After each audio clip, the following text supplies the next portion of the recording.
A reading from 1 Samuel. You can find this reading on page 244 in your pew Bibles.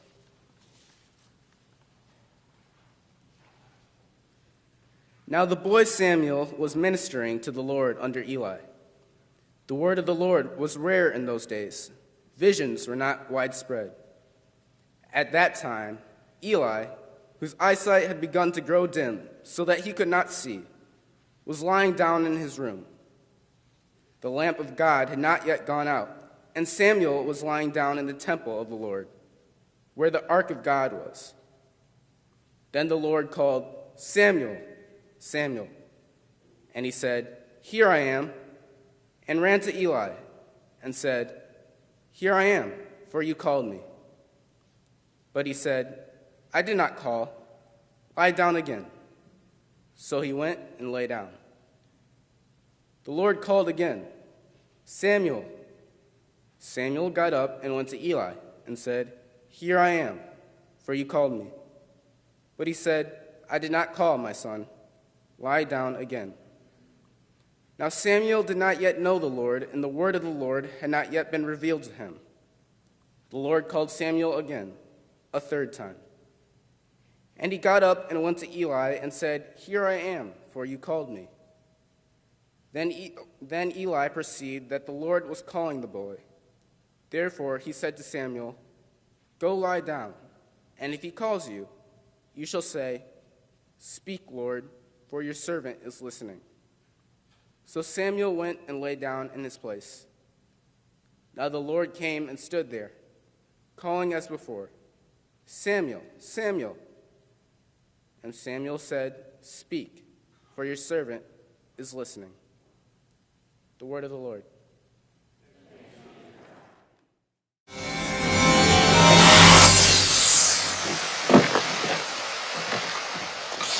Doc! Marty, you made it. Yeah. Welcome to my latest experiment. This is a big one, the one I've been waiting for all my life. Well, it's a DeLorean, right? Bear with What me, did you Marty. do? All your questions will be answered. Roll tape. Okay, I will proceed. Doc, is that a Devo? Never mind that now. Never mind that now. Right. Not now. Not now. All right, I'm ready. Good evening. I'm Dr. Emmett Brown. I'm standing on the parking lot at Twin Pines Mall.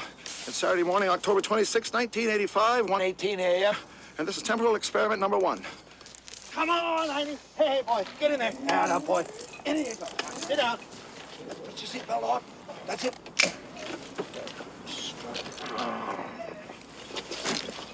Whoa. Okay. Please note that Einstein's clock is in precise synchronization with my control watch. Got it? Right, check them. Good. Have a good trip, Einstein. Watch your head.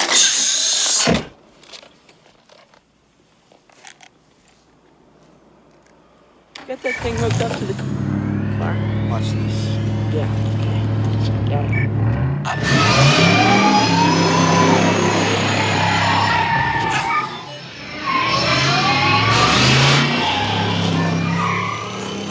Got me, the car!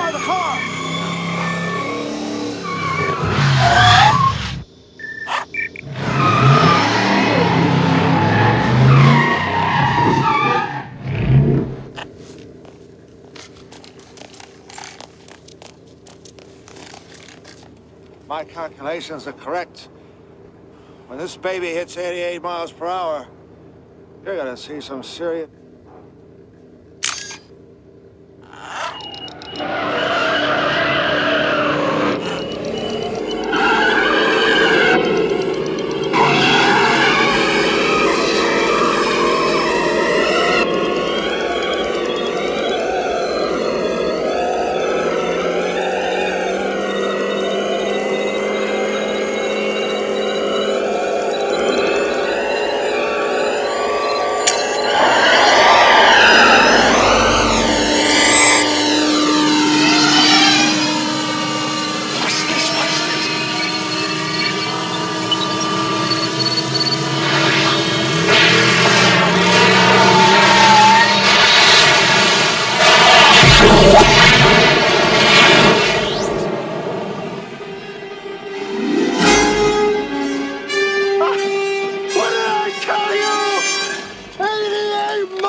right? Who wants to just skip the rest of worship and watch a little Back to the Future? Yeah? That was my wife clapping like that. She's heard me talk enough, I guess. Isn't that right? Seriously, a great movie. And what a great line. I don't know if you could hear it or how well you could hear it, but that line where he says, if my calculations are correct, you're going to see some serious stuff, right? I mean, he says, if my calculations are correct. Here they are. They're standing in front of this DeLorean that's I don't know how many yards away, and it's revving up to 55, 60, 65 miles an hour. And all he can say is, if my calculations are, I mean, how risky can you be, right? And those are engineers, this is an engineering world. I don't know many of you engineers that would ever do anything without knowing exactly what was going to happen. Because you know on that spreadsheet, 79.5 miles an hour, this is going to happen in 62.6, right? I mean, we would never stand in front of a car with that kind of risk. That's just crazy. But before we can start talking about God, we have to do some 80s trivia. So, what's this called? Flux capacitor. Good job. What's the, how much energy is necessary to turn on the flux capacitor? 1.21 gigawatts, or gigawatts, whatever you pronounce it, right? 1.21, really, really fast. All right, well, you guys are pretty quick. That's good. You know your 80s stuff. How fast did it have to go before it? There you guys, all right, fine. You got it all. I can't stump you. But what a great movie, first of all. But the risk that's involved with that, and in the 80s, and it's true for every culture, right? But in the 80s, there's an interesting cultural reality that kind of takes place with risk, and specifically risky sporting events that turned into extreme sports that turned into the X Games, right? There's a next slide. In Southern California, a bunch of kids, Gen X kind of kids, started playing soccer, but in a different way. They would dip the soccer ball in gasoline, let it in fire, and play soccer that way. Seriously, it's like the beginning. Oh yeah, you're like, hey, that sounds like fun. No, kind of risky to your foot. But this is what Gen X kids did. They did crazy things, and it kicked off. Next slide. The X Games. You want to watch the X Games? All right, Heiser, you're out there ready to play a little soccer that way, right? Yeah, he's like, yeah, sure. Just don't tell my dad. X Games. You want to watch the X Games? A few of you, right? Crazy stuff. So, yes, you. Gets out of the way if they're smart. What's the goalie do? That's what he was asking. But X Games, right? You get skateboarders doing crazy things. They don't have coaches at the time, right? There's no team things. They just do things, flips and turns and all this stuff on rails and stairs until they break something. And that's at extreme sports. The riskiness of the things they did was really pretty insane. And next slide, it turns into people skiing like this. This isn't someone falling. I mean, if that was me, I'd be falling. That's what I look like tumbling off a mountain. But skiing like that. Or next slide, the motocross stuff, the freestyle. Anyone here do this? Yeah, I didn't think so, right? Just insane, crazy kinds of stuff. But as much as we kind of saw this trend in the 80s, right, that Gen X, extreme sports, X game kind of stuff, it clearly isn't new to that generation. It's not unique to that generation or that decade. In fact, a lot of the X Games stuff, I thought, in the extreme sports would be attributed to Gen X specifically. It would be that 80s kids, the suburban kids in Southern California doing crazy things. And it turns out that some of the beginnings of X Games kind of reality, or extreme sports, I should say, comes out of Oxford, England. Next slide. There was a group there in the 70s that called themselves the Dangerous Sports Club. Not a very exciting name, but I'm sure it hooked some people. And these guys are I mean, you could Google them. They're attributed to doing some of the first, if not the first, bungee jumping around the world, off of bridges and in valleys. I mean, just pretty nuts stuff. And there's a bungee jump picture I have up here. Anyone done this? Is there anyone here who's done bungee jump? A few of you. These are the crazy people, right there, right? Risky. I mean, it's not risky, but it was at the time. No one's done it before. Right? If no one had done it before, you didn't see people doing it before, that's a pretty sizable risk. But this group also was doing things like hang gliding over active volcanoes. Yeah, okay, now I got you. There we go. Some of you, ooh, crazy. Next slide. They got in one of these. They started this thing. What do you know this as? Anybody? Yes, zorbing. That's right. So this is the group that started doing the zorbing phenomenon, rolling down mountains, right? Has anyone done this? Did I ask? No? You don't want to? All right. Base jumping, right? All that kind of stuff. I mean, completely and totally risky behavior. But like I said, that's really not linked or unique to Gen X or the 80s. I mean, have always been risky people doing risky things in all generations, all over around the world. There's an ad. Next slide. I'll read this for you in case it's a little difficult. Men wanted. Sorry, women. That's just what the ad was. Men wanted. For hazardous journey, small wages, bitter cold, long months of complete darkness, constant danger, safe return doubtful, honor and recognition in case of success, Ernest Shackleton. It's a real ad. Over 5,000 men responded positively to that ad. Not all could go. It was a smaller expedition. Did anyone know who Ernest Shackleton is? Huh? Okay. What did he do, though? What's he known for? You remember? South Pole. Expedition to the South Pole. That's right. And talk about a risky thing. I mean, right there, the safe return doubtful. Yeah, sign me up. I mean, talk about a risky thing. And somebody had asked him about this, and they said, they asked him this question. They said, "Why do you want to go to such a forbidding, ice-covered continent?" And he paused and replied, "The fascination of placing the first footsteps." Footmarks. The fascination of placing the first footmarks. Willing to take that kind of risk, to be the first to make that kind of impact. Ernest Shackleton. Next slide, please. Last week we talked, pulled out of a scriptural passage, the concept of listening. We're back from New Year's Eve and New Year's resolutions, and we talked a little bit about the New Year's resolutions that most of us don't keep, especially when our kids are selling us cinnamon rolls, right? We're not going to keep a lot of those New Year's resolutions. But we talked about what it means to carve out a time in your week, your day, a time in your life as a New Year's resolution to simply listen to God. To listen to God's voice in your world and in your life. Just listen to God. And I could have very easily used this text that we read today and talked about what it means to listen to God, what it means to hear God's voice. But I think this text for today can be used for that. And also there's another, maybe more subtle message that maybe we don't always see in this particular text. And just to remind you, if you didn't catch it, the kind of Cliff's Notes version of that text is this. You have Samuel, maybe 10, 12 years old-ish, living in the temple, which for him, he was dedicated to the temple when he was born, to be raised as a priest, as a prophet in the temple. And then there's Eli, who at this time, I think it says in the text, right, whose light had grown dim. He's older in age, right? He's much older in age. He's in his twilight years.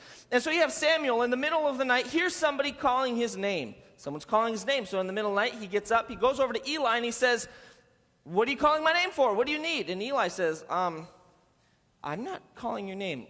Go back to bed."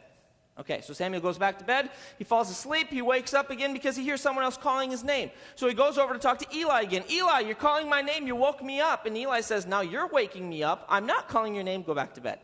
So that's exactly what he does. Samuel goes back to bed. And a third time, in good Hebrew storytelling form, right? The third time he hears his name called again. He goes back to Eli, and Eli says, maybe you are hearing something. Maybe you're hearing the Lord's voice. So this time when you hear it, go back, and when you hear someone calling your name, say, "Speak, Lord, for I am listening."